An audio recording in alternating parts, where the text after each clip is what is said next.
Do you do a happy dance too whenever you get the tacos and they're good? Yeah. Me too. It's like a natural.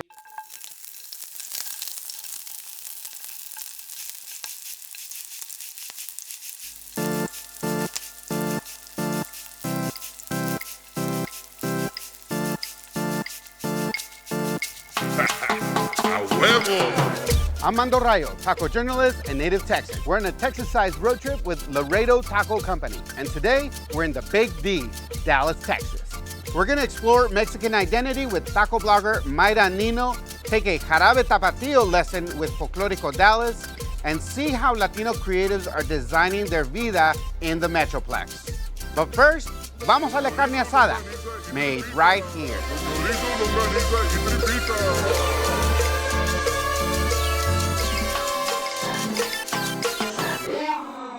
Carne asada. My favorite. Queso fresco, the onions, and of course you gotta have the lime and the cilantro. Well, I'm gonna put a lot of cilantro because that's my favorite. Oh, see? Can't do a taco without limon, especially a carne asada.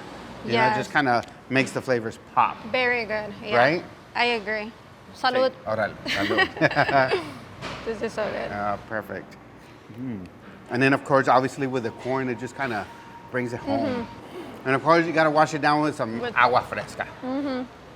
So tell me a little bit about Mex Dallas. It's a taco blog where I just go to different, either local taquerias, local restaurants that offer tacos. Yeah. Sometimes I get to know them personally and they tell me their story, how they started and why they do tacos. This person did this because, you know, they had a dream of like opening their own business, especially the American dream of wanting to come to this country to like follow their passion and bring the culture here. When people think of Dallas, they may think big city, Texas, cowboy hats and all that, but really it is very Mexicano. Year by year, it's like growing more. There's more involvement as well. You know, it's good to see a handmade tortilla. I feel like it's everything. I mean, I think it's part of like the Mexican identity, right? You see a little bit of your culture everywhere.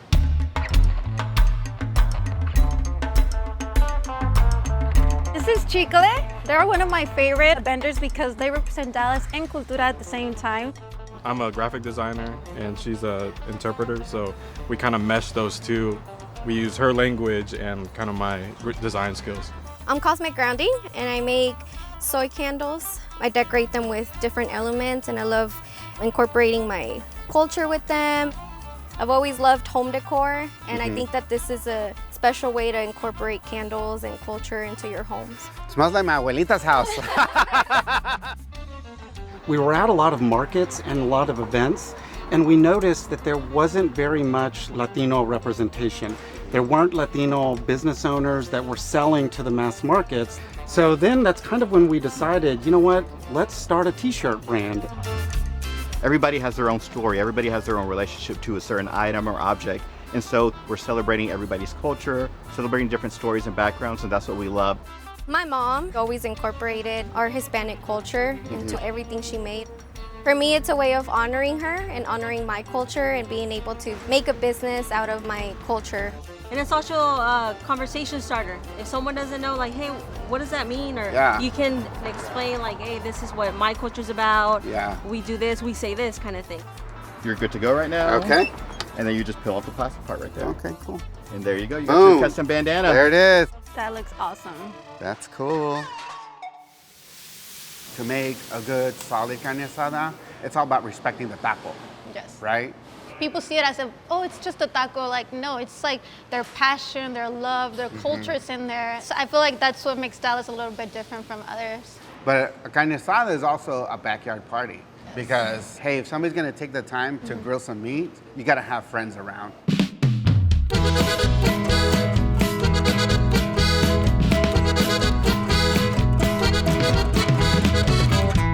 To me, it's always been a thing of, you know, the Mexican culture that, you know, kind of like their way of getting together, reaching out to each other and staying connected. Reminding me of those memories that I had with my parents. So you kind of like carry on that tradition. We're part of El Matador, which is a supporters group for FC Dallas. We get together before the games. You're showing your passion for the sport while at the same time coming together with a group of family. It's something that I cherish. Hanging out with everybody is always a good time for me. Why ribeye? For us, is we respect the guy who grills. His preference is ribeye. It's kind of his tradition of Monterrey. What we become accustomed to, and that's kind of what we go with almost every time we have a carne asada. To us, a carne asada is like bringing everybody together. I mean, it smells great, and I can't wait to try it. For me, it kind of brings back a lot of those memories of like your friends and your family. The smoke, it actually gets on you. Oh, yeah. Yeah, it's that smell. Like, you don't have to say anything. It smells like carne asada. Carne asada.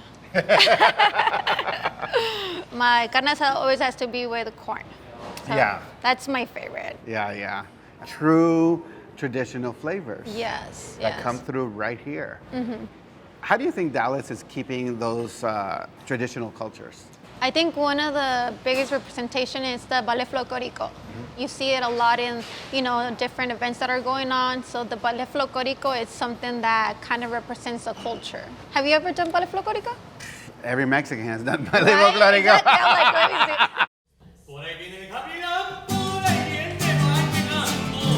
Ballet Folklorico is any folk dance that comes from a certain country or a certain region. What we focus on is bringing these cultural dances from Mexico.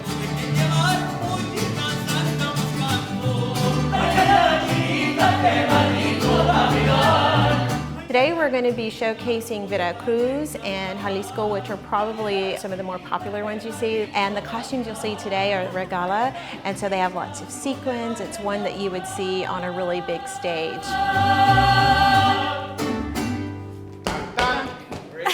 Oh, muchas gracias. That was a workout. Tell me what happens here. I want to really know because as soon as I walked in, se siente. Yeah. The form of dance that we do was started by Amalia Hernandez in Mexico, and she was a classically trained ballerina.